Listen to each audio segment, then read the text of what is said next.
양압기 할 때 불편한 사항들이 있어요. 물론 이제 가장 중요한 거는 환자분의 의지입니다. 그러니까 내가 오늘도 착용을 해야 되고 내일도 착용을 해야 되고 오늘도 헬스장을 가고 내일도 헬스장을 가고 모레도 헬스장을 가는 의지가 가장 중요한 것처럼 양압기는 매일 착용을 하려고 하는 본인의 의지가 제일 중요하세요. 근데 그때 이제 못하는 게 뭐냐, 술 먹어서 못했네, 운동해서 바로 잠들었네, 뭐 주야간 근무가 바뀌었네, 출장을 가니까 못 가져갔네, 아니면은 또 저것도 있죠, 저기 여행 갈 때 이제 창피하다고, 아니면 뭐 캐리어가 다 찼다고 이제 안 가져가시는 분들이 있는데, 이런 핑계들이 물론 시간이 오랜 후에는 이제 허용이 됩니다. 허용이 될 수도 있는데 안 하면 좋지만 이게 초기에 나타나는 사람들은 되게 불리한 거예요. 이게 초기에 나타나면 제 개인적인 경험으로는 모든 환자들이 실패를 하셨습니다. 그렇기 때문에 그 열흘 동안에 그 초기에는 죽이 되든 밥이 되든 정말 매일 해주시는 게 성공률을 높일 수 있는 방법이고요. 대신에 이제 양압기를 사용하면서 뭐가 불편하냐, 주관적으로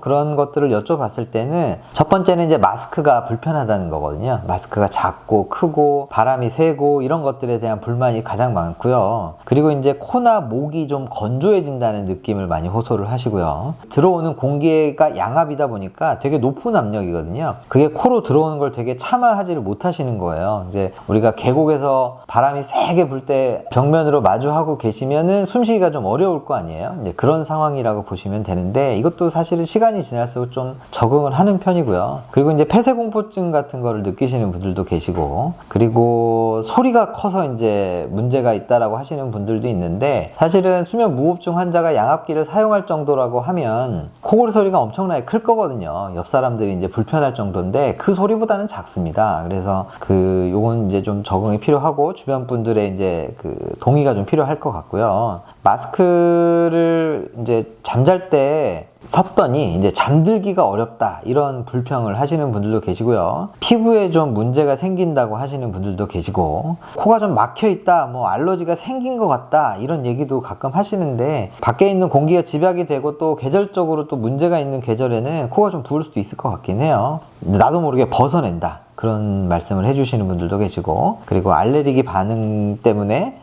마스크를 사용을 할 수가 없겠다라는 생각이 든다, 이게 심해지는 거 아닌가라는 예상을 한다, 이런 문제인데, 우리가 이런 불편함에도 불구하고 양압기를 계속 사용하셔야 되는 이유는 환자분이 잃는 것보다, 즉 불편한 것보다는 얻는 게 많기 때문에 이 양압기를 하는 겁니다. 우리가 잠을 잘 때 심장이나 뇌혈관에 대한 과부하가 덜 들어가는 거고요. 그리고 이런 문제 때문에 환자분 이제 이런 게 해소가 된다고 하면 환자분은 심장이나 뇌혈관이 건강해지면서 오래 살 수 있는 거거든요. 우리가 기대 수명이 늘어난다고 하죠. 그런 이득이 있기 때문에 이 치료는 불편함에도 불구하고 이비인후과 의사랑 상담을 하면서 적절히 치료를 하셔야 됩니다.